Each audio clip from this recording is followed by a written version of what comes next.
Hi class, my name is Ashley Miller and my presentation is on the incidence of the human immunodeficiency virus, or commonly known as HIV.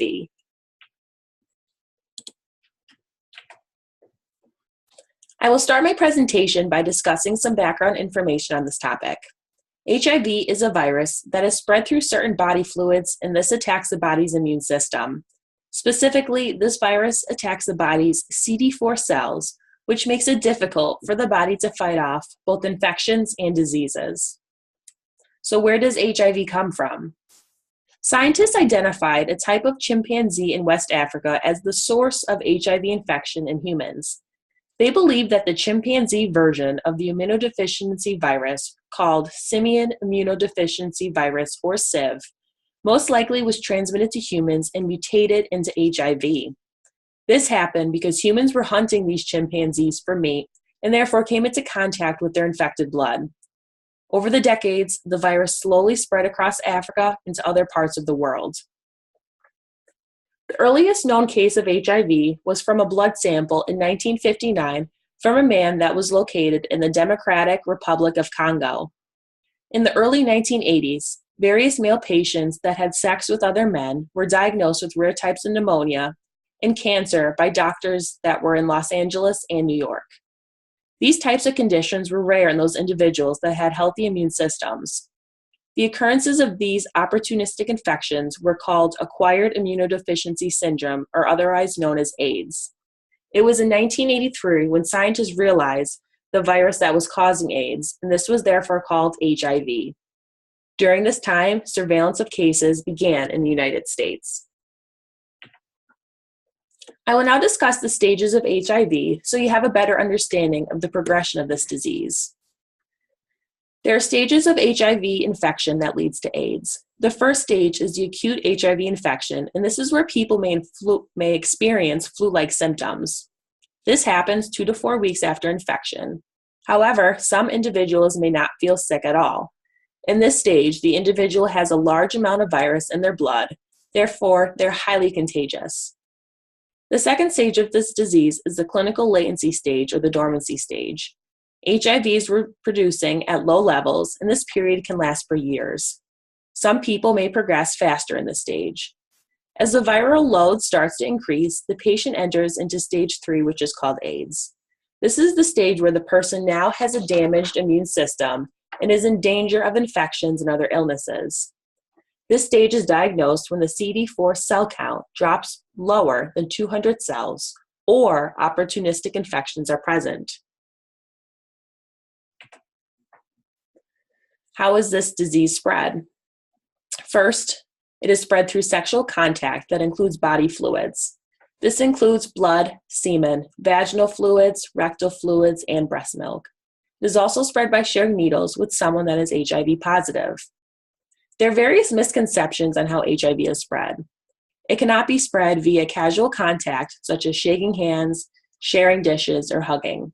Additionally, it cannot be spread by using public spaces or having a bite from a mosquito.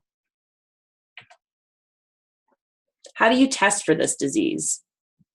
Testing is recommended by the Centers for Disease Control for individuals between the ages of 13 to 64, and they are to get tested at least once as part of their routine healthcare screening, because oftentimes people do not know that they are infected. 1 in 7 people that are living in the US are currently unaware that they have HIV. There are 3 types of tests available, and these include the nucleic acid test, otherwise known as NAT, the antigen antibody test, and the antibody test. The NAT is a blood test that looks for the actual virus in the blood. The test is expensive and is not routinely used. The antigen antibody test looks for HIV antibodies as well as antigens. This is a common test that looks for antibodies that a person's body produces in response to the virus. This is a rapid test. This is a test that can detect antibodies in the blood or in the oral fluid. This is the third type. A person can get testing from a laboratory or get a testing kit that they can complete at home. At-home kits can be completed by pricking the finger for blood or using an oral fluid sample. Risk factors for this disease include having unprotected sex, and this includes both anal and vaginal sex. Other risk factors include having a different sexually transmitted disease, such as syphilis, herpes, and chlamydia, to mention a few. Sharing contaminated needles and receiving unsafe injections are additional risk factors. Finally, healthcare workers that are exposed to accidental needle stick injuries is an additional risk factor. The outcome of these risk factors leads to HIV, which can ultimately lead to AIDS. The first surveillance question that I'm addressing is which age group in the state of PA has the highest incidence rate of HIV? This is significant because knowing the specific population that this affects the most can lead to focused education on the prevention of HIV. Additionally, data may be different based on the state that is being investigated. The second question that I'm addressing is if certain behaviors and socioeconomic status have an influence on HIV incidence. This is significant because we could potentially pinpoint the particular behaviors that influence HIV and determine if socioeconomic status plays a part. The final surveillance question I'm addressing is asking which ethnicity has the highest occurrence of newly diagnosed HIV. This is significant because we could determine which population based on ethnicity is influenced the most. This can also help us with targeted education and treatment. Data sources, collection, and quality. Case reporting for HIV began in 1981 when the CDC first reported cases of a rare pneumonia in gay men that were young. Since those cases began, the CDC has been at the forefront of surveillance systems for HIV and AIDS. AIDS reported started in 1981, and a few years later, HIV case reporting began. Using a case definition in a report form, all of the 50 states report confirmed cases of HIV and AIDS. So, what does the CDC actually collect? For HIV surveillance, demographic questions, modes of exposure, initial immune status, and viral load are collected. In some jurisdictions, HIV disease progression, in addition to those services that are used for care, are documented. HIV incidence surveillance is part of the National HIV Surveillance System. The CDC also funds state and local health departments to conduct HIV incidence surveillance. The CDC also implemented a supplemental surveillance system that was meant to produce national data on clinical and behavioral outcomes for HIV infection. A two-stage sampling design is used to collect information. Data includes sexual behaviors, viral suppression, and care utilization, and this is called the Medical Monitoring Project. The CDC also created the National HIV Behavioral Surveillance System to conduct behavioral surveillance for those individuals that are high risk for HIV. Data is collected for those that are at high risk and include men who have sex with men, injection drug users, and heterosexuals with increased HIV risk. For analysis, data from the CDC's HIV surveillance systems were utilized, which included national data, and the Department of Health surveillance reports were also used. As for results, I will now discuss the results of the 3 surveillance questions I previously discussed. Surveillance question number 1. Which age group in the state of PA has the highest incidence rate of HIV? It was found that new HIV cases are not evenly distributed across the U.S. Based on data from 2016, the southern states accounted for more than half of new HIV diagnoses. The rate for Pennsylvania of HIV diagnosis among adult and adolescents was 10.6 per 100,000. Georgia had the highest rate, which was 31.8 per 100,000. When discussing the particular age group, based on data from 2016, it was found that there was increase in the diagnosis of HIV in the age group of 25 to 29, which made it the highest rate for all age groups in PA.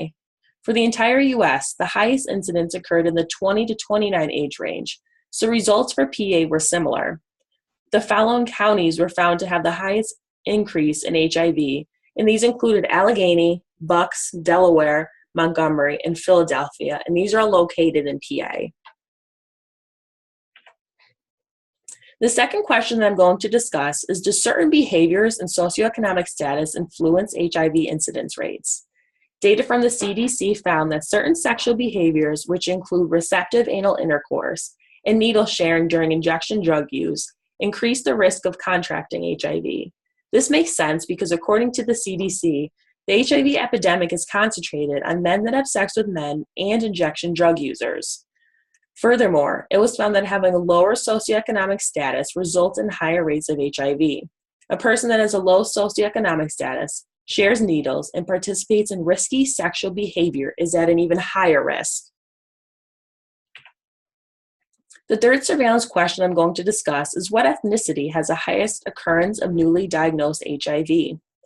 Based on data from the CDC, it was found that the African American males were at the highest risk. As you can see from this chart, Hispanic and Latino males followed in second. As for limitations to this analysis do exist. For example, data is not 100% up to date as much of the surveillance data was from the year 2016 and prior. Therefore, there may be a change in the results as more data emerges.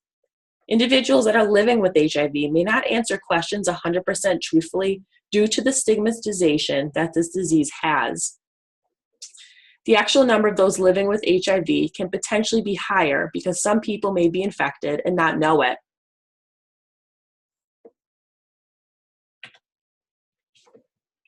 HIV is an epidemic that influences the lives of many individuals. Much progress has been made over the years when it comes to tracking this disease and treatment. Unfortunately, there is no cure for this disease and it can progress to AIDS. As for the proposed surveillance questions, it was found that in PA, the 25 to 29 age group had the highest incidence rates of HIV. A lower socioeconomic status, in addition to injection drug use and risky sexual behaviors, influences the HIV incidence rates.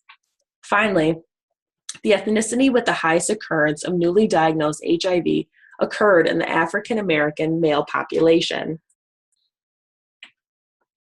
As for next steps, people have been suffering with HIV for decades. Therefore, continual education needs to be focused on the prevention, treatment, and reducing the spread of HIV among those diagnosed. Based on the surveillance questions, we know that in the state of PA, HIV is an issue among all age groups, but those mostly affected are those aged 25 to 29. Education needs to be targeted at this age group, and this begin in high school and through the college years, so they have the appropriate knowledge around this disease. Risky sexual behaviors and injection drug use is another important area that needs addressing. Healthcare providers need to have the appropriate knowledge on how to educate on these topics, and programs need to be developed that help individuals practice safe sex and stop injection drug use. Since African Americans are disproportionately affected, special consideration needs to be taken when educating and caring for this population. More research and continual improvements is needed when dealing with HIV. I want to thank you all for listening to my presentation, and I'm happy to answer any questions that you may have. I would also like to thank the CDC for all their surveillance data on this topic. Analysis would not be possible if the CDC did not track all of this data. And these are the references that I used. Thank you so much for listening.